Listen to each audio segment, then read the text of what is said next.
আসসালামু আলাইকুম। দেখেন আমার আপু একটা গিফট পাঠিয়েছে। তো এই গিফটটা আমি এখন বাসায় নিয়ে যাচ্ছি।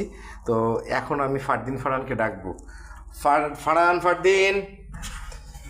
ফারহান কই? তোমাদের জন্য তো একটা গিফট আছে। কি গিফট দেখো ফারদিন, এটা খুলো। আন্টি তো এবার গিফট পাঠিয়েছে, আবার আমার জন্মদিন ছিল কালকে। হ্যাঁ, এই জন্য আন্টি গিফট পাঠাতে পারেনি, আজকে গিফট পাঠিয়েছে। হ্যাঁ, দাঁড়াও, খোলো, দেখো দেখো কি, দেখো কি কি দিয়েছে আন্টি তোমাদের জন্য পাঠাইছে। দেখো তো এটা কি বলো তো?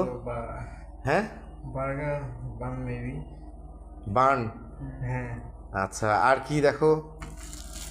আর আছে এটা হলো মেয়োনিজ, মানে মেয়োনিজ। সস। এটা হ্যাঁ, সস। Tomato sauce. তারপর আর কি পাঠিয়েছে দেখো? এটা কি, কেক না পিজা? হ্যাঁ, দেখি। ওয়াও, হ্যাঁ। আন্টি তো আজকেও অনেক গিফট পাঠিয়েছে। ওরে বাবা, পিজা পাঠিয়েছে আন্টি? পিৎজা। হ্যাঁ, এত সুন্দর। ও, তো আন্টিকে একটু কিছু বলো। থ্যাংক ইউ আন্টি এগুলো দেওয়ার জন্য, অনেক অনেক ধন্যবাদ।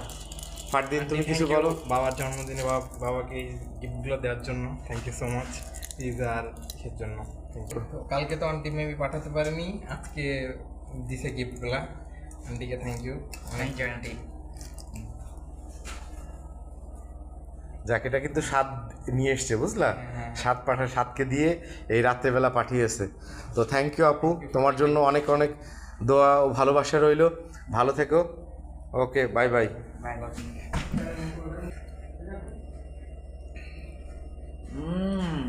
আন্টি অনেক মজা মেয়োনিজটা, এই সসটা মেয়োনিজটা অনেক মজা হয়েছে এই বানানোটা। টেস্ট না?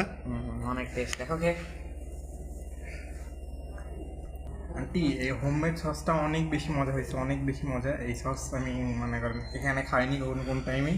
এই হোমমেড সসটা আমার অনেক ভালো লাগছে। এটার সাথে এটা চিকেন মান মেবি, এটা অনেক ভালো লাগছে। এই দুইটা কম্বিনেশন অনেক ভালো। আপু, কি যে মজা চিকেন বানটা, সত্যি অসাধারণ। আর সেই সাথে তোমার সস এত মজা, আমি এটা বলে বোঝাতে পারবো না। থ্যাংক ইউ আপু, থ্যাংক ইউ আপু, থ্যাংক ইউ আপু। আপু তোমার জন্য অনেক অনেক দোয়া ও ভালোবাসা রইল। ভালো থেকো।